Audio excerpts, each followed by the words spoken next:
Do you remember when school started in September, like the day after Labor Day? I sure do. But that's not the way things are anymore. Kids are going back to school next week already. Here we are, the 1st of August, and the first full week of August, kids are back in school. It's interesting how things evolve and how times change. But boy, what happened to those beautiful dog days of summer during August? Because now kids are back in school. I guess it shortens family vacation times, it shortens a lot of things. But as kids go back to school, that doesn't mean that the housing market has slowed down.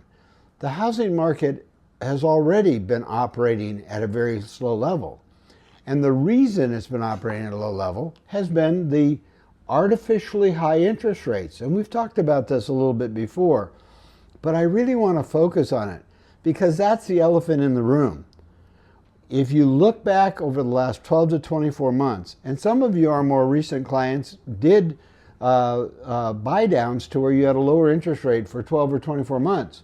And the anticipation was that we'd begin to see a window of lower rates to allow you to refinance. And it hasn't happened. And believe me, my team and I feel sorry that it hasn't happened and that we haven't been able to give you the call. But we are monitoring it. Today, August 1st, I think we finally got a break. And so that's what I want to talk to you about for a couple of minutes. Because when the Fed had their Fed meeting a couple short days ago for the end of July, Chairman Powell stood up there and said, you know what, inflation has these little hints that it could be creeping back up and we don't know what tariffs are going to do. So when we look at the jobs market, remember the Fed's dual mandate. They want to have stable prices, low inflation, and they want to have high jobs. When we look at the jobs market, Powell said on Wednesday, we still see a robust employment and plenty of jobs. Well, that just isn't true. And today's BLS numbers showed us that it wasn't true. The BLS uses something to where they gather the actual data, and then they use an additional tool that they call the birth-death model. And every month with the birth-death model, they add a certain number of jobs based on how they read that model. It's strictly a number that they're grabbing out of the air. Well, what happened was in May, they reported that there were 144,000 new job creations. Today, they revised it down to where there were only 19,000. Now, that's not a miss of 19,000. That's a miss of 133,000 because they revised it all the way down to 19. And the same with June. The first revision for June, which was 147,000 jobs, they took all the way down to 14,000 jobs. That's a miss of over 250,000 people who were reported to be working in May and June, and those were phantom jobs. They never happened. Those people were not working. They were not contributing to the economy. If you look at the deeper unemployment rates, the ones with the full employment utilization, unemployment in this country is actually closer to 7.7 to 7.9%. And I don't want to go down that rabbit hole.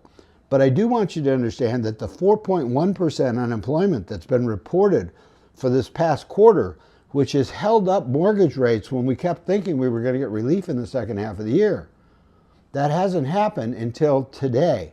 Today there was a major movement in the bond market. And I honestly think that movement is going to hold. And if it does, it could mean that as we go into August and September, we're going to see rates in the 6.5% range instead of rates that were up in the 6.75% to 7% range. It's a significant change in what is perceived as the health of the economy, and that lowering of mortgage rates because of a softer economy is going to give us opportunities to help some of you that bought your homes with 6.75%, 7%, or even 7.5% rates. We're finally seeing the break that we needed to see. Well, that's enough about economics. I do want to tell you a tiny bit about July. You know, we had the best month. Thank you very much to our clients. We had the best month in 2.5 years, and we had that month with quite a bit of purchase activity. I don't want to tell you about all the purchases, but I do want to tell you about 2 of the 3 first-time buyers that we had. The first one I'll tell you about is Scotty. The reason I call him Scotty was because Scotty used to play high school baseball at Granite Bay High. And he didn't always like my strike zone, but he was a pretty good hitter. Well, Scott went on and graduated from college and is now in medical sales. He's single, he has a great income, he manages his money well, and I'm happy to say that he came and asked if we could help him get pre-approved to purchase his first home. And we got Scotty into that home in less than 17 days. The other one that I'll tell you about quickly is Denton and Marissa. Now, this is a couple with children who had always thought about buying a home but never really had the opportunity. And they had been renting for 7 years from the same landlord.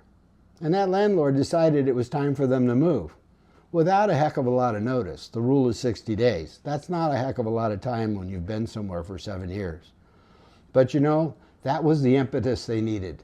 They came and found out what they were capable of, and their family rallied around them and helped them with additional down payment over and above what they'd already saved on their own. And I'm happy to tell you that they're now proud owners of a nice home in Folsom. You know, that's what this job's all about, is getting the opportunity to help people to tell their life story, to help them to build the foundation of a family situation that gives them roots in their community, and to where they stay in that community and know where their kids are going to go to school. They know the mascots, and maybe some of their kids, like Scotty, are going to end up playing high school baseball. You just never know.